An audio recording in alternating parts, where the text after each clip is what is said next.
우리 옆에 계신 분들과 인사합시다. 제2 RUTC 운동의 주역이 당신입니다. 하나님이 만드신 나의 것, 나의 현장을 찾읍시다.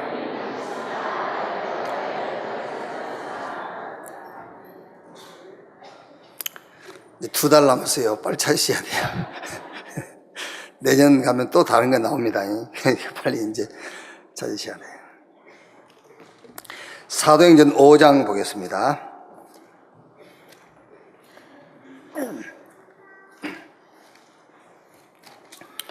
(5장) 12절에서 16절 말씀입니다.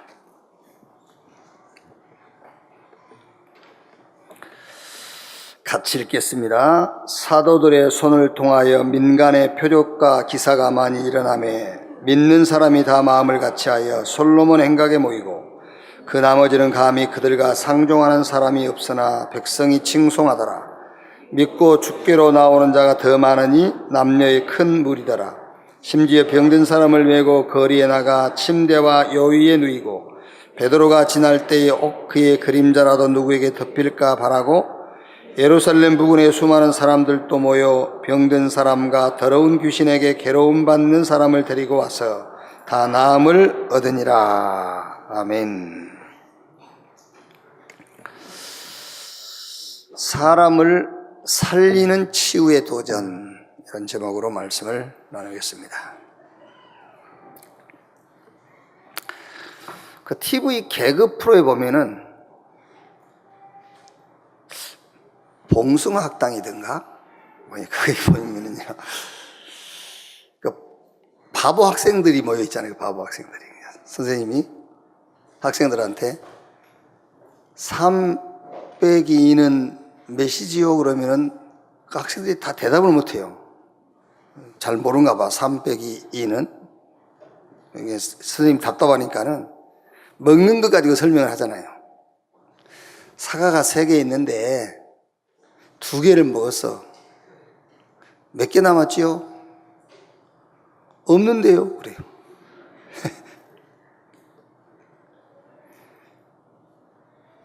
이제 사과를 직접 가져왔어요. 이제 사과를 직접 가져와서, 야, 이 사과 3개 있잖아. 예. 2개를 친구가 먹었어. 몇 개 남은 거야? 3개요. 똑똑한 아이잖아요.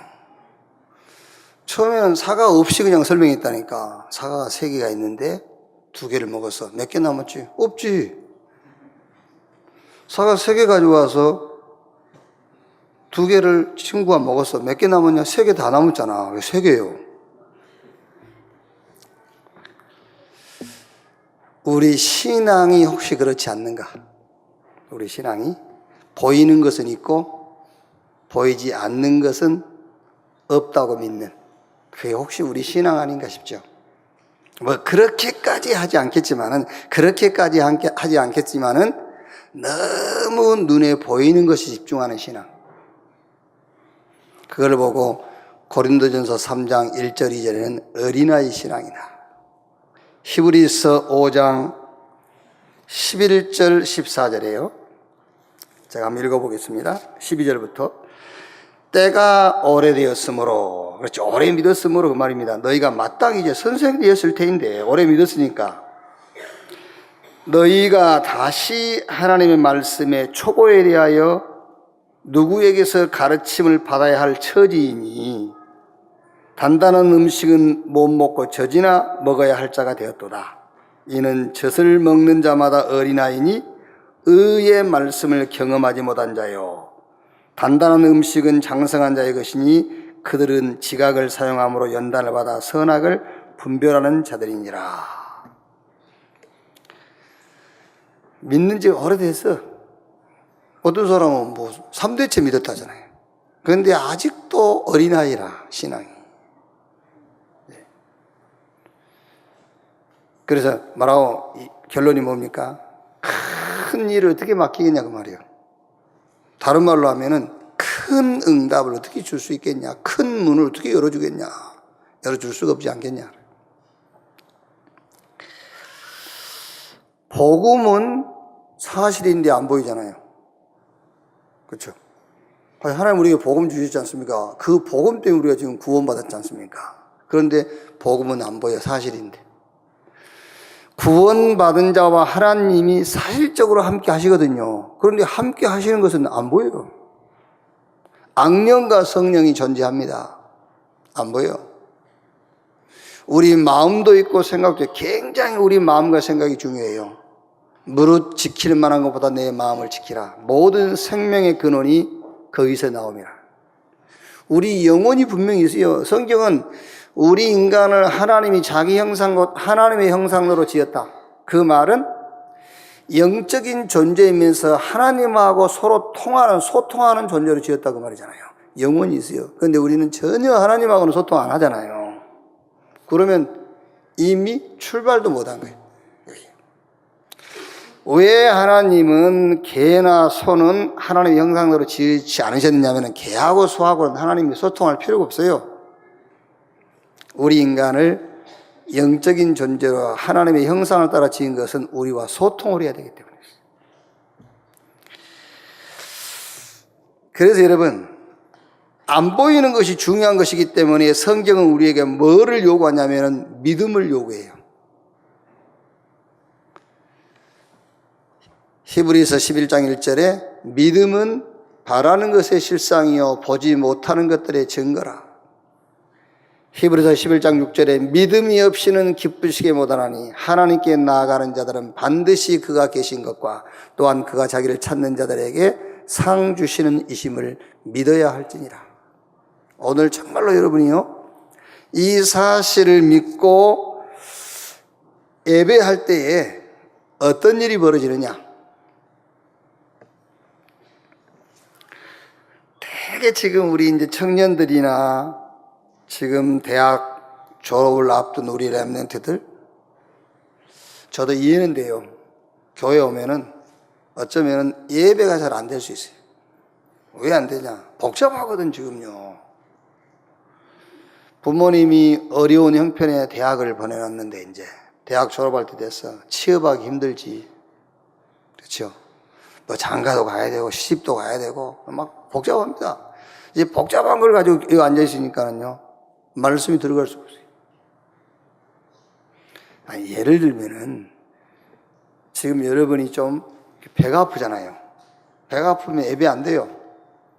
빨리 화장실 가고 싶고 그래가지고.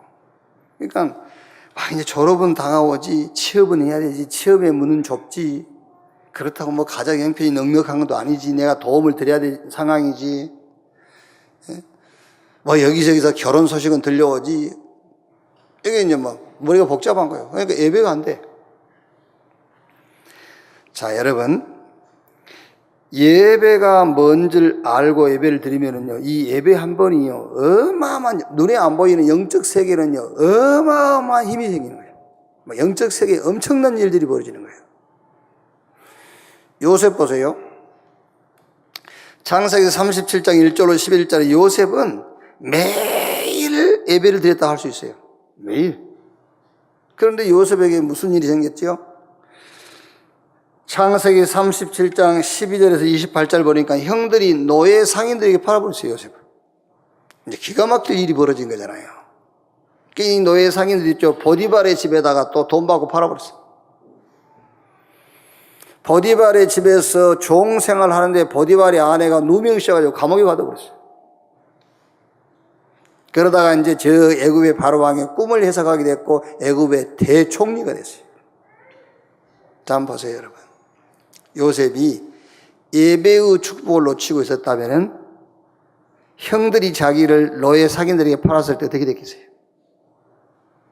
이미 요셉 인생이 거기서 끝납니다. 남도 아니고 형들이 팔았다니까요. 그게.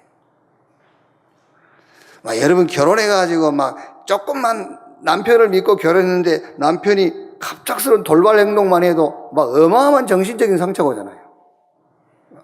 어떤 사람들은요. 어떤 사람은 그거 한 번 때문에 이혼해버린 사람도 있다니까요.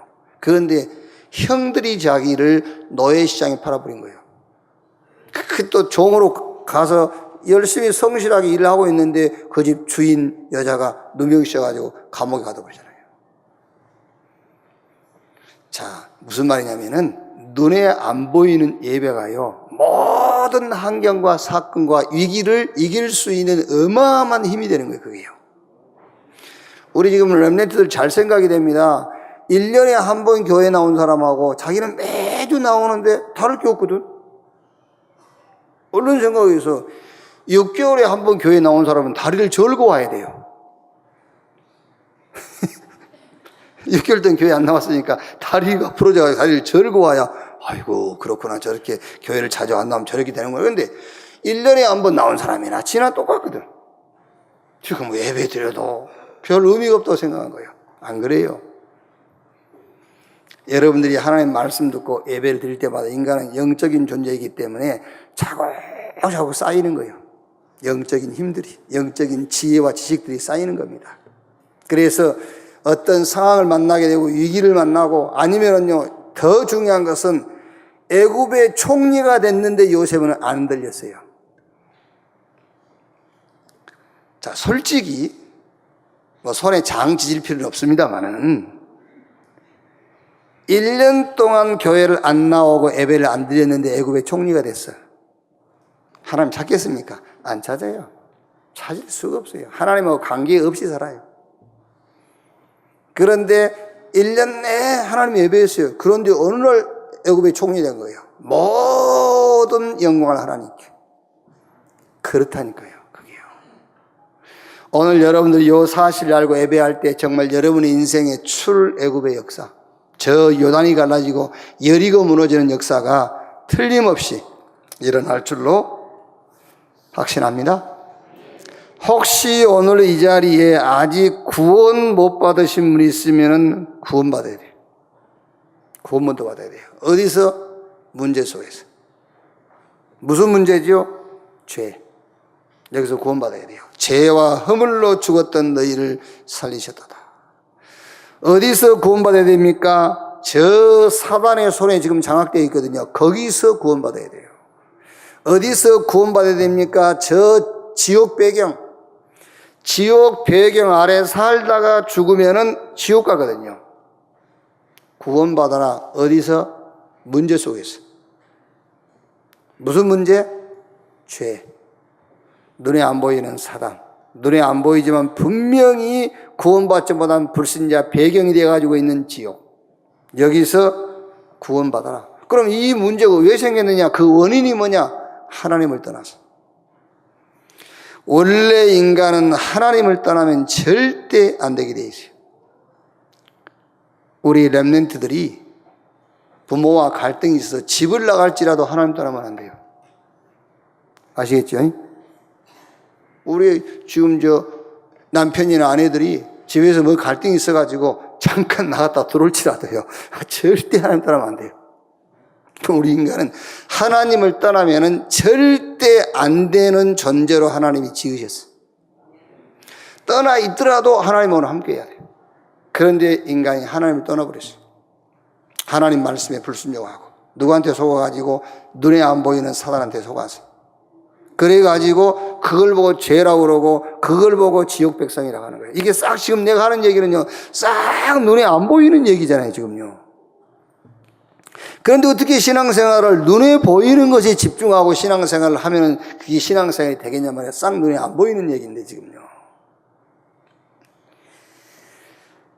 그래서 하나님께서 이 문제를 해결할 방법을 준비한 겁니다. 그 방법이 곧 그리스도입니다. 그 그리스도가 누구냐? 그리스도가 예수다. 요한복음 14장 6절에 예수께서 가라사대 내가 곧 길이요 진리요 생명이니 나로 말미암지 않고는 아버지께로 올 자가 없다. 왜? 로마서 3장 23절에 모든 사람이 죄를 범하였으며 하나님의 영광에 이루지 못하더니, 인간의 문제가 뭐냐? 하나님을 만날 수 없는 것이 인간의 문제예요. 의인은 넘나니 하나도 없고요. 로마서 6장 23절에 죄의 싹은 사망입니다. 히브리서 9장 11절에 피 흘림이 없은즉 죄 사함이 없느니라. 그래서 예수님께서 마가복음 10장 45절에 인자가 온 것은 섬김받으러 온 것이 아니요 오히려 섬기려 하고 많은 사람을 위한 대속제물로 죽기 위해서 왔다. 요한복음 19장 30절에 예수님이 십자가에서 운명하시면서 마지막 하신 말씀이 뭐지요? 내가 다 이루었다. 다른 말로 하면은 내가 네 모든 문제를 끝냈다 그랬어요.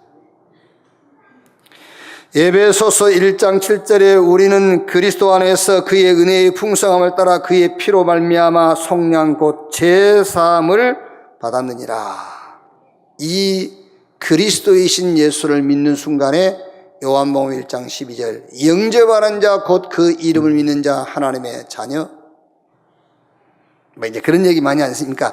존재냐 가치냐.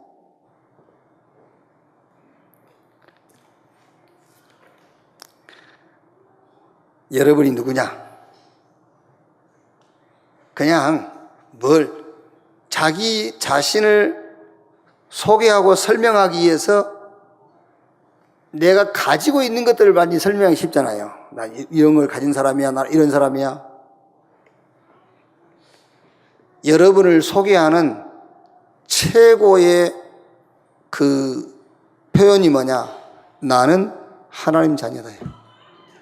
더 이상 표현할 필요가 없어요. 나는 구원받은 하나님의 자녀다.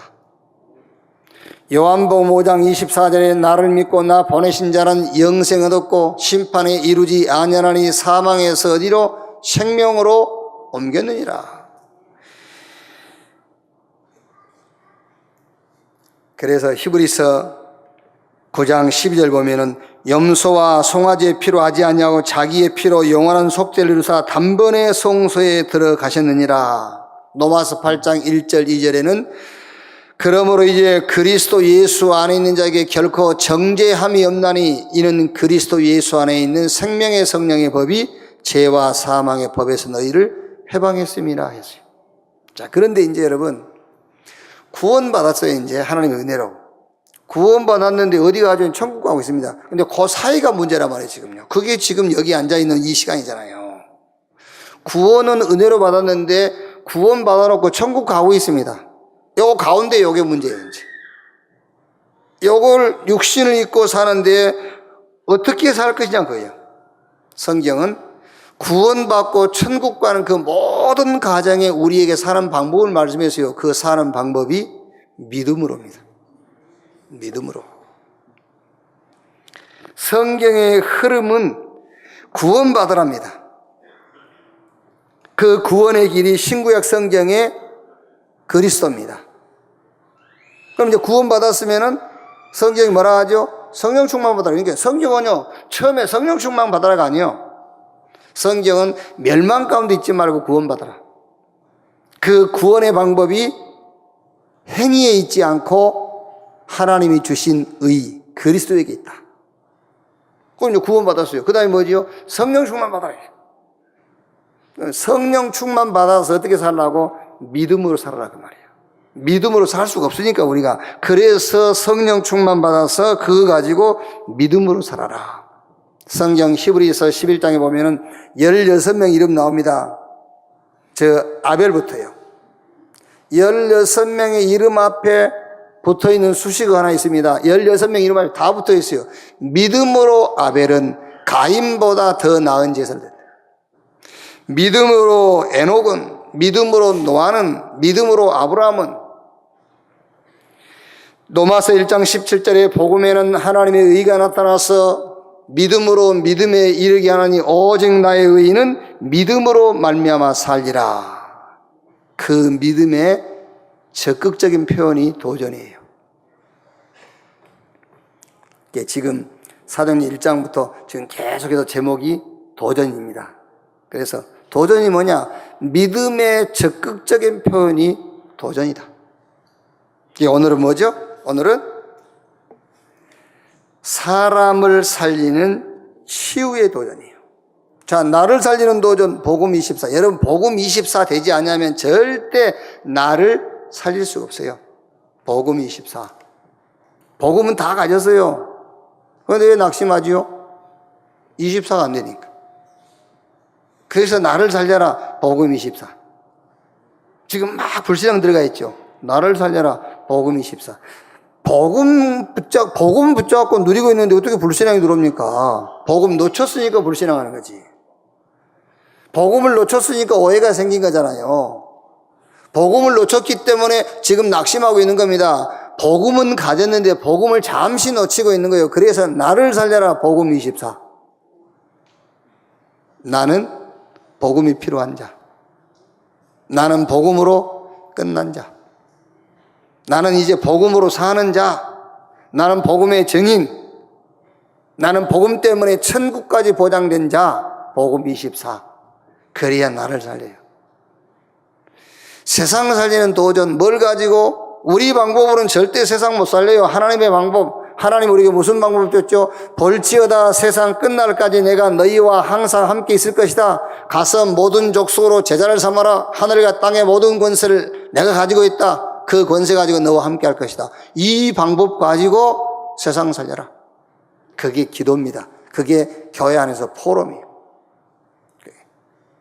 지금 훈련 받으신 분들은 62가지 무슨 말인지 알겠습니까? 62가지가 뭐냐?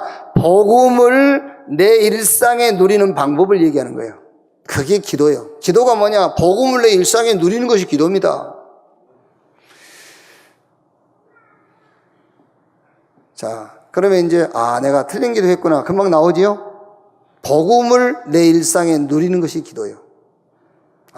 내가 틀린 기도하고 있었구나. 그래서 예수님께서 뭘 먹을까, 뭘 마실까, 뭘 입을까, 이거는 복음 속에 있는 단어가 아니에요.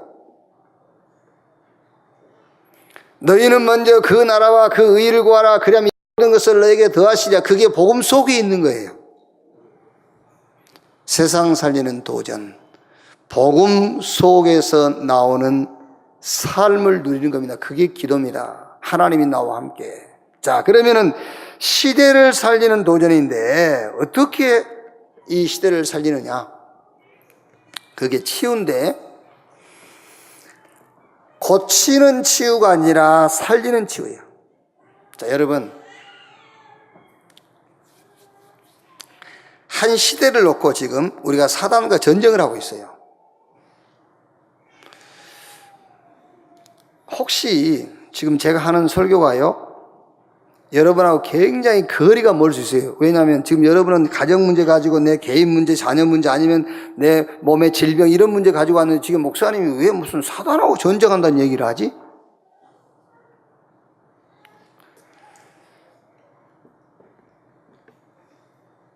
요 사단하고 지금 우리가 영적 싸움을 싸우고 있는데 요것과 여러분의 신앙이 관계없다면 하나님도 여러분하고 관계없어요. 하나님이 여러분의 문제를 가지고 나왔다. 하나님 그것하고 관계없어요. 하나님의 일과 여러분이 관계 있어야 하나님이 여러분의 일에 관계가 있는 거예요.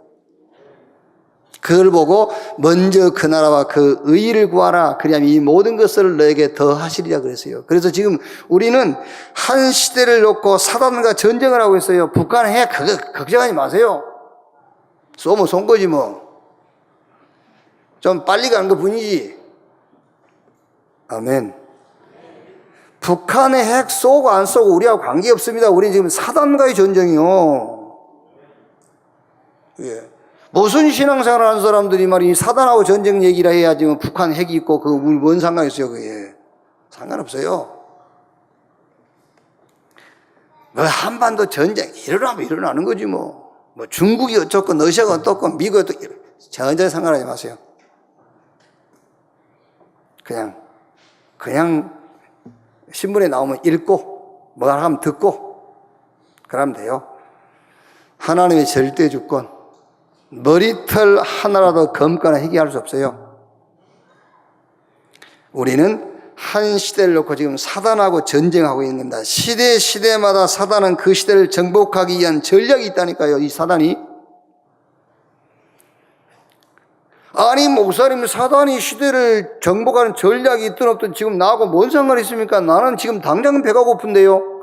하나님이 당신 배고픈 거 상관없어요?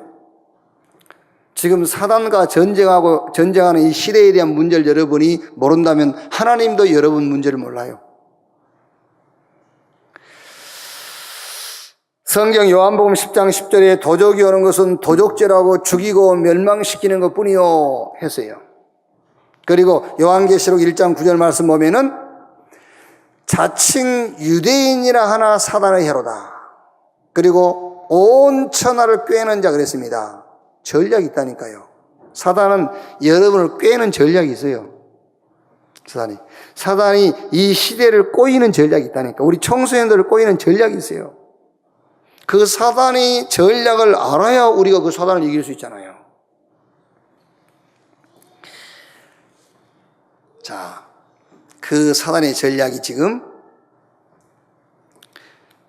여러분하고는 아무 상관이 없는 7 현장에 먼저 사람을 보내가지고 그 현장을 고쳐버리는 거예요. 그게 사단의 지금 이 시대 전략이에요. 자, 설명할게요. 문화 현장, 복지 현장, NGO 현장, 탈북, 난민 현장, 미자립 현장, 치유가 필요한 현장, 지금 우리가 오늘 본문 읽었던 병든 자, 귀신의 괴롭다는 이런 현장 있잖아요. 이런 현장에다가 저 3단체를 먼저 보내버려. 사단이. 저 종교단체를 먼저 보내. 굉장히 양심적인 사람, 굉장히 윤리에 밝은 사람을 먼저 보내. 그래가지고 그 도움이 필요한 사람들을 실제적으로 도와줘버려. 그리고 영혼만 훔쳐가버려. 이해됐어요? 자, 오늘 읽은 성경에 병든 자도 있고 귀신 들려서 괴로움 당한 사람이 있잖아요. 이 사람이 지금 미자립이라면 도움이 필요한 사람들이 이 사람들이요. 이 사람들을 3단체와 다른 종교단체가 먼저 찾아가 버린다니까. 먼저 찾아가가지고 실제 그 사람들에게 먹을 것도 주고, 그죠? 실제 그 사람들에게 기술도 가르쳐 주고, 저 NGO 국가 이런 데 가서 막 보조도 해주고, 그래 놓고는 그 사람들의 영혼만 훔쳐가 버리는 거예요. 고친단 말이에요. 그래서 우리는 살리는 전략을 가지고 현장에 가야 된단 말이에요.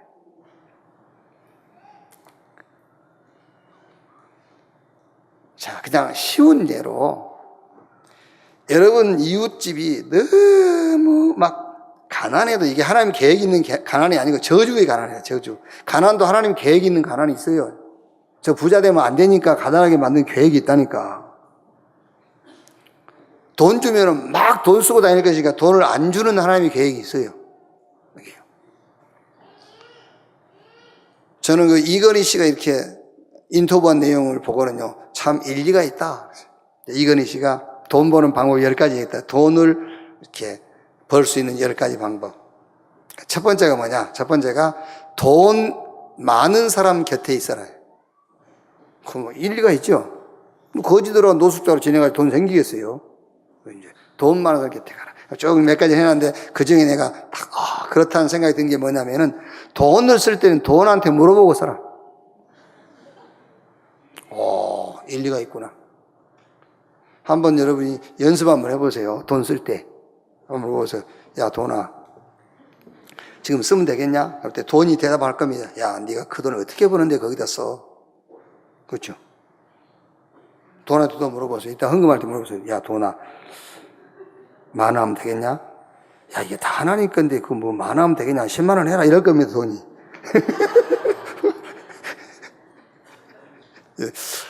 돈한테 물어보고 돈을 써라. 난 그 말이 굉장히 이해가 되더라고요. 야, 돈을 쓰려고 할 때, 이거 쓸까? 그러면, 야, 임마, 그 돈이 어떤 돈인데 거기다 써. 이렇게 얘기할 것 같아, 돈이. 자, 여러분, 이웃이 너무 가난해. 그런데 보니까 하나님의 계획이 있는 가난이 아니고 완전 저주라. 이때에 다른 신앙을 가진 양심적인 사람이 찾아갔어. 어떻게 하겠죠? 쌀 사다 주고 집안 청소해 주고 먹을 것 주고 애들 돌봐주고 하겠죠. 그렇죠? 고쳐버린 거예요. 고쳐버렸어. 그 뒤에 여러분이 찾아갔다 해요. 안 받아줘요. 그렇죠? 고쳐버렸으니까. 가난을 고쳤으니까. 그 사람의 영혼을 살려야 되는데 그 사람의 영혼을 살릴 문이 닫혀져 버린 거예요. 사단의 전략이 무슨 전략인지 알겠어요? 사단의 전략이 뭐냐? 7 현장을 먼저 들어가지고 고쳐버린다니까. 그 사람들이 고치기 전에 우리가 가서 살려라 그 말이에요.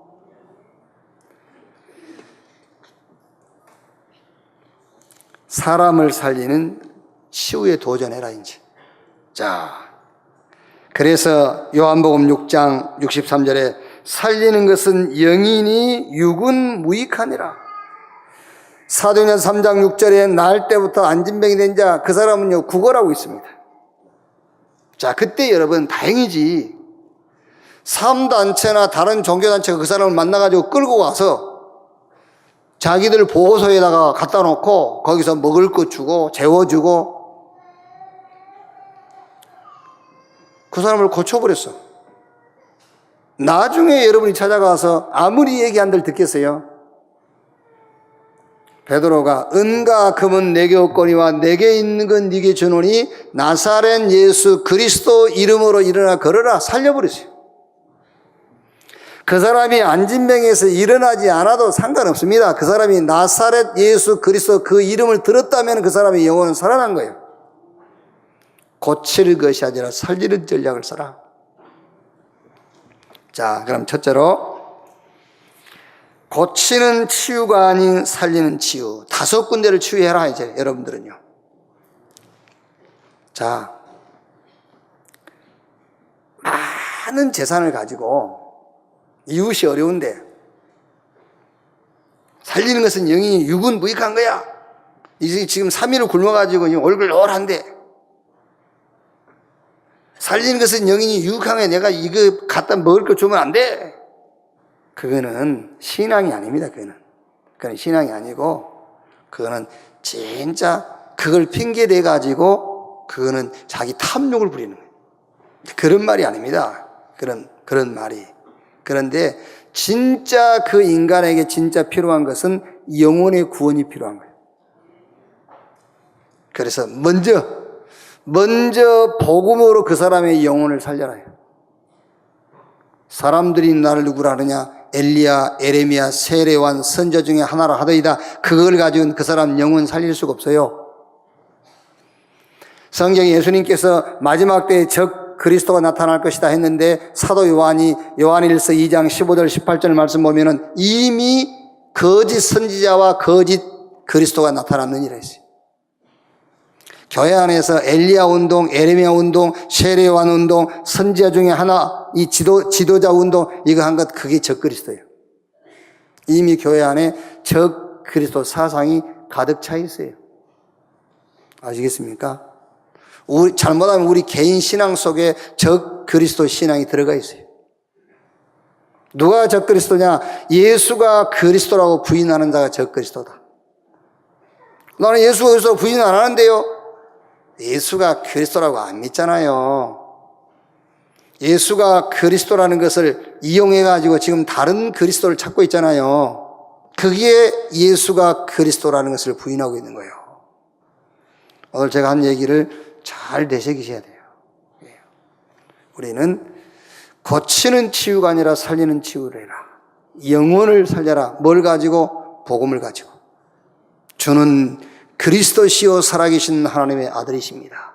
바요나 시몬아 네가 복이 있구나. 이것을 네게 알게 혈육이 아니요 하늘에 계신 내 아버지. 너는 베드로 이 반석 위에 내가 내 교회를 세우리니 음부의 권세가 이기지 못할 것이요 사단이 2번 다시 공격할 수 없도록. 아시겠습니까? 아니 사단이 자꾸 공격한단 말은 무슨 말입니까? 틈이 있으니까 공격하는 거예요. 그 틈이 뭐지요? 예수가 그리스도라고 안 믿는 것만 틈이요. 마귀로 틈을 타지 못하게 해라. 다른 것이 필요하다는데 마귀가 왜 공격 안 하세요? 그 길로 공격하는 거예요. 나는 그리스도로 끝났어. 그래야 공격 못하지요.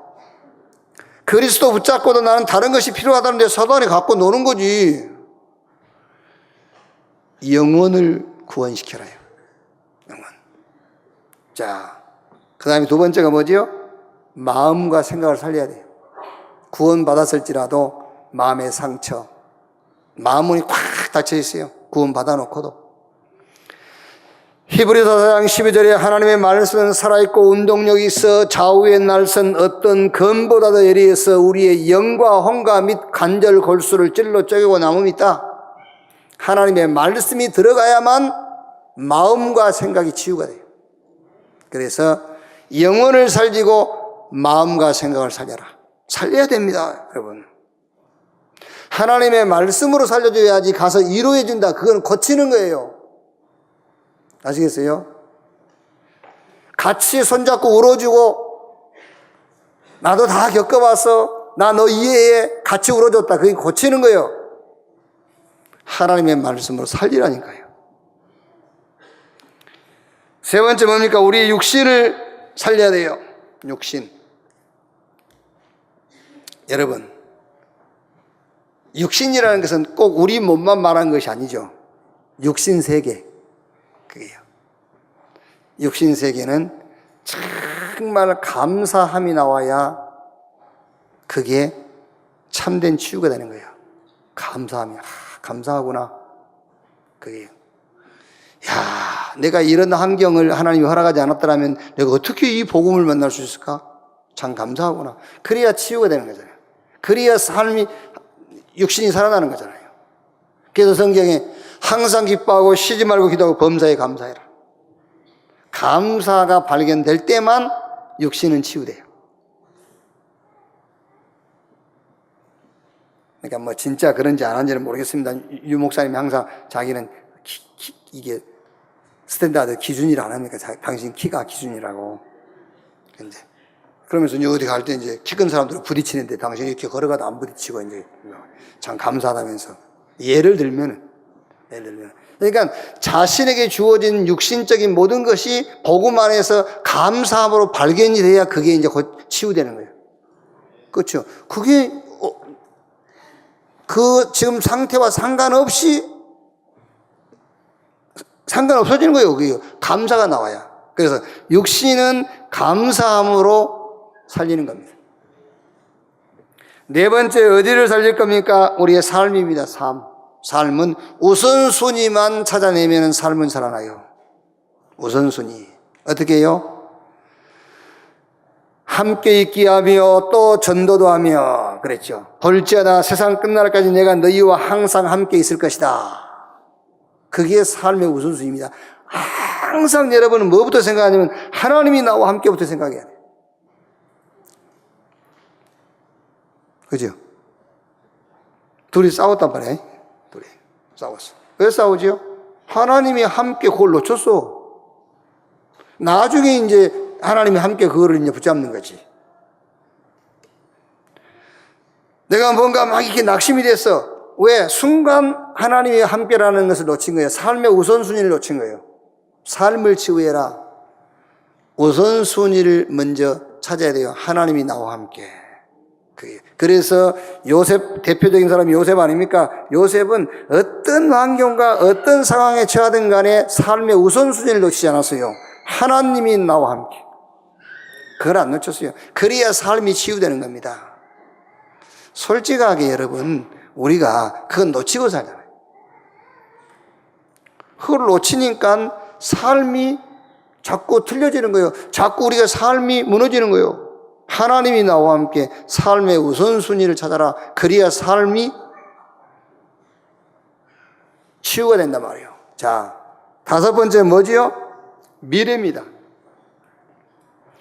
절대로 여러분 자신도 마찬가지고 어느 현장 가든 간에 고치는 수준이 아니라 살리는 사람이 돼야 돼요. 미래를 살려버려라. 이사야 60장 22절에 그 작은 자가 천을 이루고 약한 자가 강국을 이룰 것이다.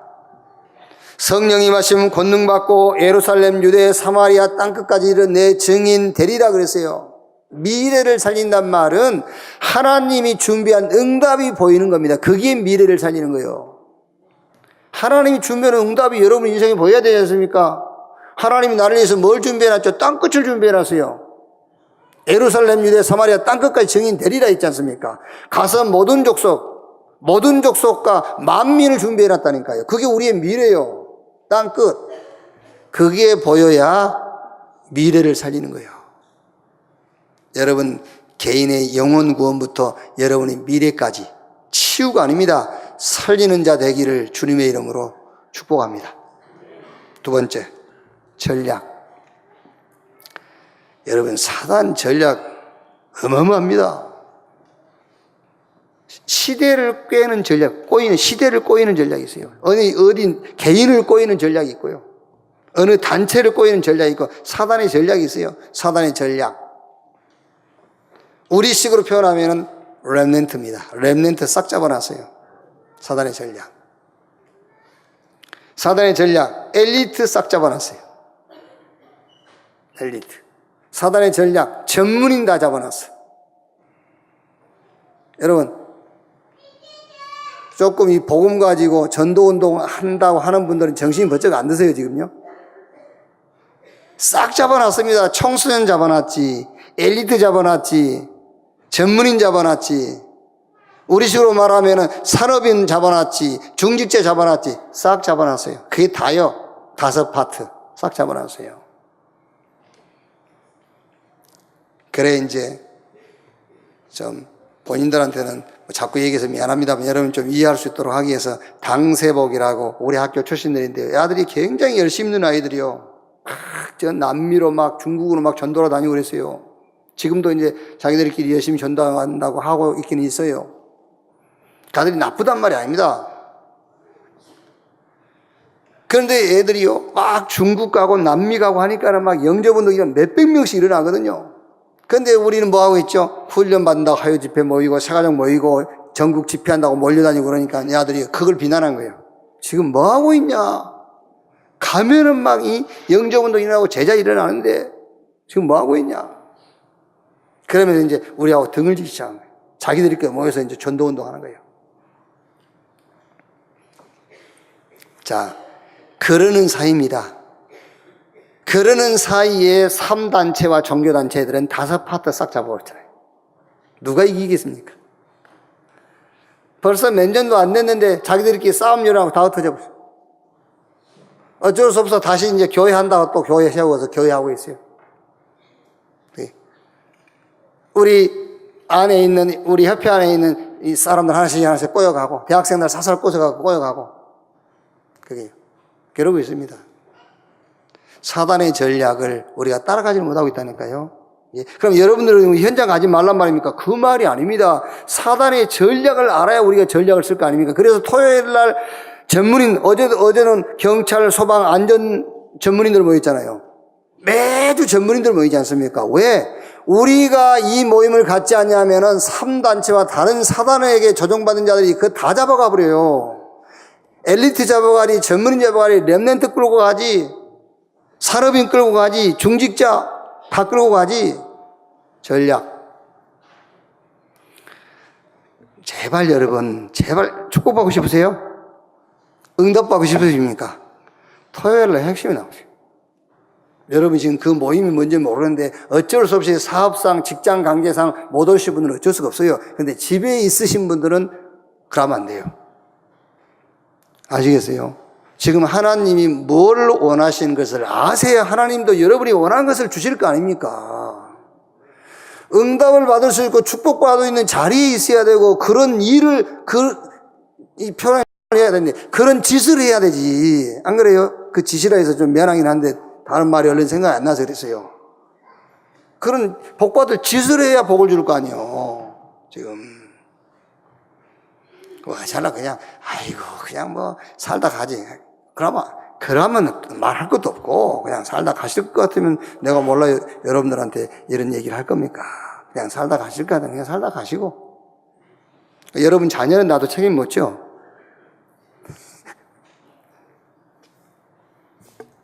자, 두 번째 전략이 뭐냐? 한마디로 말하면 모여라. 렘넌트 모이고 엘리트 모이고 전문인 모이고 산업인 모이고 중직자 모여라. 세 번째 방법. 목적은 고치는 것이 아니라 살리는 것이다. 목적입니다. 전략은 5파트입니다. 렘넌트, 전문인, 엘리트, 산업인, 중직자 모여라. 방법. 악령과 가학과 인간의 한계를 넘어서는 방법입니다. 이게요. 자, 사단은 이 5파트에다가 무슨 방법을 적용하죠? 악령 충만하게. 악령 충만. 그래가지고 이 5파트에다가 명상하도록 해요. 명상. 그래서 나를 찾아라. 뭐 하나님이 있긴 어디 있냐? 네가 주인이야. 나를 찾아라. 그리고 뭐 어떤 방법을 쓰죠? 인간의 잠재의식은 어마어마한 거야. 거기다가 이제 과학적인 증거를 대요.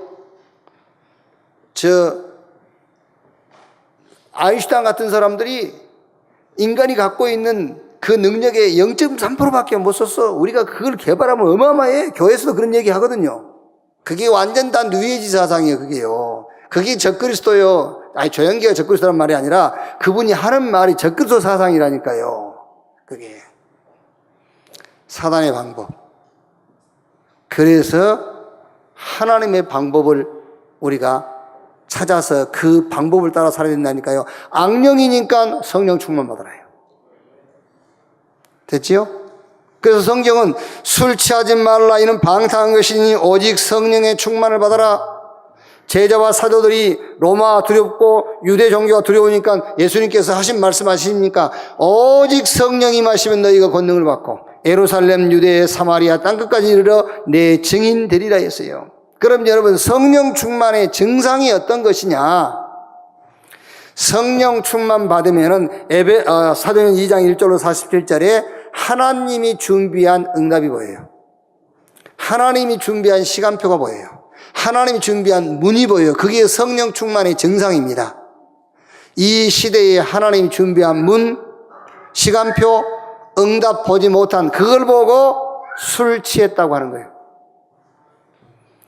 하나님이 이 시대에 준비한 문, 응답, 시간표 보는 것을 보고 성령 충만 받았다고 하는 겁니다.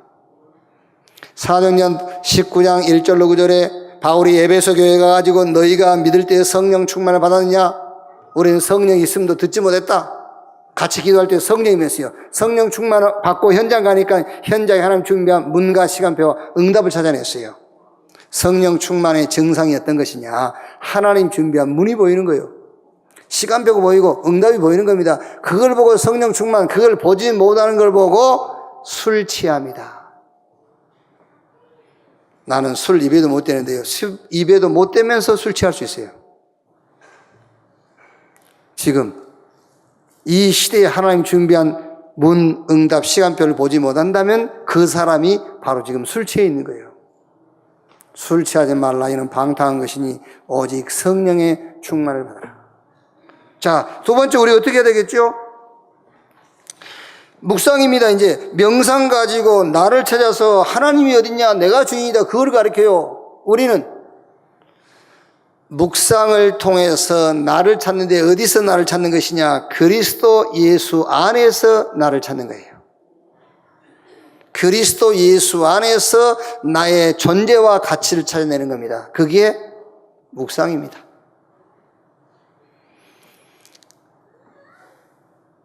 지금 여러분, 우리 영적 전쟁인데요, 이 사단의 전략이 뭐라고요? 5파트라니까요. 렘넌트, 산업인, 중직자, 엘리트, 전문인, 5파트. 요 5파트를 붙잡고 뭘 하느냐? 악령 체험시키는 거예요. 이 5파트를 붙잡고 나를 찾으라는 거예요. 네가 주인이야, 이걸 심는 거예요. 이 5파트를 붙잡고 뭐 한다고요? 뇌를 개발해라. 인간에게 어마어마한 잠재력이 있다. 이거를 잠재의식을 개발시키면 어마어마한 힘이 나온다. 이걸 가르치는 거예요. 이걸 가지고 지금 결국은 망하겠지만은 모든 현장을 다 정복해 놨어요. 하나님이 이거를 이기고 이 사람들을 살릴 방법을 주셨습니다. 성령 충만 받아라. 하나님의 말씀을 깊이 묵상하는 가운데에 그리스도 예수 안에 있는 나를 찾아내라. 그리고 인간은 영적인 존재이기 때문에 영원히 힘을 얻는 시간을 가져라. 영원히 힘을 얻는 시간. 시편 103편 1절 말씀도 보면은요, 내 영혼아 여호와를 송축하라. 내 속에 있는 것들아 다 여호와를 송축하며 그 모든 은택을 잊지 말지어다. 그러면서 내 죄악을 사하시고 내 모든 병을 고치시며 내 생명을 파멸해서 속량하시고 인자와 궁율로 간을 씌우시며 좋은 곳으로 내 소원을 만족케 하사 내 청춘으로 독수리같이 새롭게 하시는도다. 자, 무슨 말입니까? 내 영혼이 힘을 얻는 시간을 가지라니까요. 자, 한 번만 생각해 보세요. 하나님이 나를 저주와 재앙과 멸망 가운데서 건져냈다. 영혼이 기쁘겠죠. 내 영혼이. 그죠? 하나님은 사랑과 긍휼과 인자함이 많으신 분인데 오늘 또 그 사랑과 하나님의 인자와 긍휼하심이 나와 함께 내 영이 기쁘겠죠. 그 시간을 가지라면요, 영원히 힘을 얻는 시간. 시편 119편 105절의 주의 말씀은 내 발의 등이요 내 길의 빛이니이다. 이 시간을 가지란 말이에요. 하나님께 집중하고 내 마음을 하나님께 모으는 시간, 이런 시간을 가져라. 여호와는 나의 목자시니 내게 부족함이 없으리로다. 진짜 치유받는 시간을 가져라. 여러분의 미래는 보장되어 있어요. 아멘. 여러분의 미래는 여러분이 염려 안 해도 보장되어 있어요. 천국까지 보장되어 있잖아요. 믿으세요? 그럼 그 가운데는 안 믿고, 천국 갈 것만 믿고 그 가운데 천국 가는 과정은 안 믿지.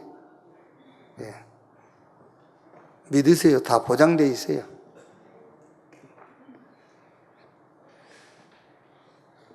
내 미래가 뭐냐? 하나님이 준비하신 응답이 나의 미래다. 그 시간을 가져라. 내 영이 힘을 얻고 내 영이 기뻐하는, 내 영이 즐거워지는 시간을 가져라요. 그래야만 뇌를 개발하고 잠재의식을 개발하고 요 사단의 전략을 우리가 이기고 그들을 살릴 수가 있어요. 내 영혼이 힘을 얻는 시간. 그러면은 지혜도 따라오고 지식도 생기고. 아시겠지요? 자, 말씀을 마치겠습니다. 지금 우리는 뭘 먹을까, 뭘 마실까, 지금 이거 가지고 신앙생활을 하는 게 아닙니다. 이 시대를 놓고 사단과 영적인 전투를 하는 거예요. 이 시대를 놓고요. 사단은 아주 과학적인 종교단체와 저 어마어마한 3단체를 이용해가지고요, 굉장히 양심적이며 윤리 도덕을 강조하는 그 사람들을 이용해가지고 저 지금 7연장을 다 고쳐버린다니까요. 그리고 영혼만 빼앗아가고 있어요. 도와주면서 영혼 빼앗아가버려. 기술을 가르쳐주면서, 건물 지어주면서 영혼 빼앗아가요. 그래서 우리는 가서 살려라. 5 부분을 살리는 것이다. 영혼부터 미래까지. 전략은 무슨 전략이냐? 5 파트. 렘넌트부터 저 엘리트 전문인 중직자 산업인 5 파트. 내용이 뭐죠? 뭘 가지고? 저 사단의 전략은 악령 체험시켜요. 신접하게 만든다는 거예요. 신접하게. 내가 주인이다, 이걸 심는 겁니다. 하나님이 어딨어? 인간이 주인이지. 네 인생은 네가 책임지는 거야. 이걸 심으면서 잠재의식을 개발해라. 하나님이 우리에게 주신 방법, 성령 충만입니다. 하나님이 우리에게 주신 방법, 그리스도 예수 안에서 나를 찾아라. 하나님이 우리에게 주신 방법, 영원히 힘을 얻는 시간을 가져라. 오늘 읽은 성경에 병든 사람, 귀신에게 괴로움 받은 사람, 이 현장 찾아가서 고치는 것이 아니라 살리는 역사를 일으키기를 주님의 이름으로 축원합니다. 어떻게 살리냐? 답은 하나밖에 없어요. 여러분이 가진 복음 가지고 살리는 거예요. 다른 방법이 없어요. 다른 이로 구원을 얻을 수 없는 천하 인간의 구원 얻을 만한 다른 이름을 우리에게 주신 일이 없습니다. 복음만 사람을 살릴 수 있어요. 그 복음 가지고, 하나님이 나와 함께하는 믿음 가지고 현장에서 성령 인도받는 가운데에 사람을 살리는 일에 도전하는 여러분 되시기를 주님의 이름으로 축원합니다. 기도하겠습니다. 하나님 감사합니다. 우리에게 사람 살릴 답, 복음 주신 것 감사합니다. 사단은 우리 앞서 발빠르게 움직이고 있습니다. 우리가 가서 살려야 할 현장을 사단이 먼저 가서 고치고 영혼만 빼앗아가고 있습니다. 여기에 도전하는 교회, 여기에 도전하는 중직자, 여기에 도전하는 렘넌트 산업인 되게 해 주시옵소서. 오늘 초대교회 현장에 일어났던 살리는 역사가 교회와 우리 걸음걸음 속에 나타나게 하옵소서. 그리스도이신 예수님의 이름으로 기도하옵나이다. 아멘.